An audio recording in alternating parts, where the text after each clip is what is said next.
All right, you guys. So this is a very important video for me to release. We're really about to lean in, and I'm going to be looking down. I have notes, and I have notes. There are a lot of things I really want to make sure are covered in this video and not overlooked, because every single aspect of this is vital to inner child work and ego work.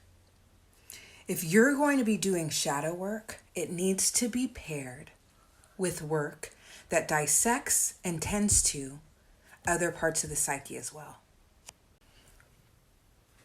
21400. That is the frequency that I'm leaning into while creating this video. If you are someone that finds yourself asking, why do I yearn for someone who broke me? Or why am I so easily triggered? Or why do my triggers take me to such dark places? This video is for you. When we talk about ego, we talk about 5 energy. We talk about the programming of the psyche. The inner child, 2 energy, your light that becomes dimmed, that is what's harmed. But the part of your psyche, the 5, the ego, that is the part of your psyche that's programmed by these experiences, by this trauma. So if you're finding yourself yearning for someone who harmed you, it is the ego.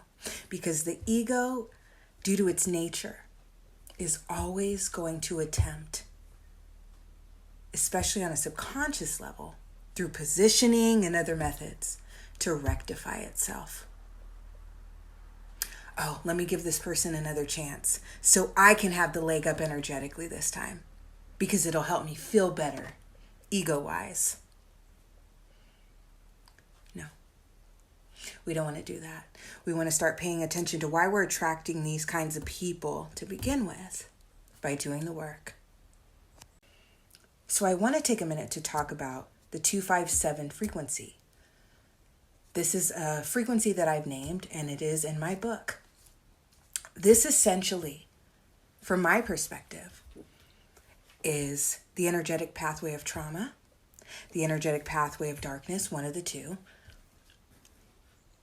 You could also say this is the energetic pathway of possession. This is a very important pathway to understand, because when you understand the pathway, you can tend to each part of it and stop it in its tracks when necessary. Now, particularly when we're talking about 257, the root of that frequency or that sequence is that 2. And we're typically talking about stress from relational impact or what's been done to you. In other words, inner child wounding. But we can also be talking about just relational stress. We could also be talking about attachment stress, right? How I relate to this other person or the attachment I share with this person toward each other is creating stress in me and contributing to me releasing my darkness, because this is someone that matters to me, in other words, right? So I don't have to be the one being wounded at that moment, but based on how I relate to this other being, if they're being wounded or disrespected, darkness ensues. When talking about relational stress, we could also be talking about something like road rage, right? So this is stress due to inconvenience or interference with how I want to relate to the world. I want to relate to the world in a slower manner than you or a faster manner than you. So you inconveniencing me or interfering with that causes stress and opposition. Darkness ensues. People cuss each other out, right? Time is also a huge factor in relational stressors, because when there is a strict or limited time component to situations, stress is created. Conversely, when that is not a component, that stress alleviates itself. So time matters, right? If you're late for work, stress and darkness can ensue because of that time stressor. Versus if I don't have anywhere to go, the same situation can occur. I can be calmer. With 257, we can also be talking about a relational stressor due to how oriented toward perfection someone is in their relational energy. In other words, this contributes to what we may call an ick. It can contribute to whether someone is attracted to you or holds an oppositional view of that, right? Darkness can ensue, right? Because it's that oppositional energy. That's that 257 sequence as well. Now the next thing I want to go over in this video for this 257 frequency or sequence is the inner child woundings themselves and two sides of the spectrum I've given to each of those wounds. So different traits that are going to take shape in someone's behavioral patterns based on the wound. And it can fall on either side of the spectrum or somewhere in the middle. Okay. The first one I want to mention is wound of powerlessness.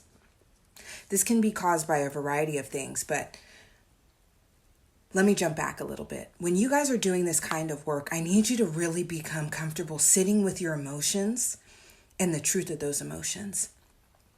How are you truly feeling in certain situations? Or when you're being triggered, am I relating to any of these wounds? And why? Because the more honest you are with yourself, the more you will grow, my love. And I promise you that. Okay? So let's get back to it. Wound of powerlessness. One side of the spectrum for this is helpless. The other side is becoming too controlling. The next one I have is a wound of impurity. On one side of the spectrum, you may become prudish or asexual. Conversely, you might become over-sexualized. The next one is wound of physical danger. On one side, you might become reckless. Conversely, you may become hyper-aware. The next one is privacy invasion, or what I like to call awareness hijacking or eye pervasion. This is common as you start to awaken, and especially when you tap into the realm of 8. Because you start understanding you're connected to the eye that sees all, knows all, feels all. So it can be hard to discern reality spiritually versus reality physically. Okay. Nonetheless, one side of the spectrum is pronoia, or feeling that things are working in your favor, right? In that regard, versus paranoia, where it's more of an oppositional energy relative to that. Next, we have the wound of inadequacy. This can cause low self-esteem, or it can cause perfectionism. Next is wound of judgment. This can lead to feelings of shame or narcissism. There's also the rejection wound. This can cause fawning in those uncomfortable situations or withdraw from situations in general. We also have the wound of neglect. This can lead to invulnerability, an unwillingness to be vulnerable or open emotionally, emotional unavailability. It can also contribute to defenselessness. Next, we have an abandonment wound. This can contribute to codependency or hyperindependence. There's also a wound of trust. This can contribute to being too gullible or being too suspicious on the other side of that spectrum. We also have a wound of humiliation. This can contribute to being overbearing or proud, or being too humble and not being able to speak up for yourself. Last but not least, we have a wound of guilt. And this can contribute to being far too passive or domineering. When you understand how what you've been through and what people have done to you has hurt you, has altered your behavior, you're able to correct it. And this, my loves, is the root of that. So in closing, I just want to reiterate what 257 truly means. This is the energy of the inner child, too. The energy of the light, the energy of that part of you that has been hurt. Pulling in the energy of 5, that energy of discomfort, whether it's fear, anxiety, stress, which is a similar nature.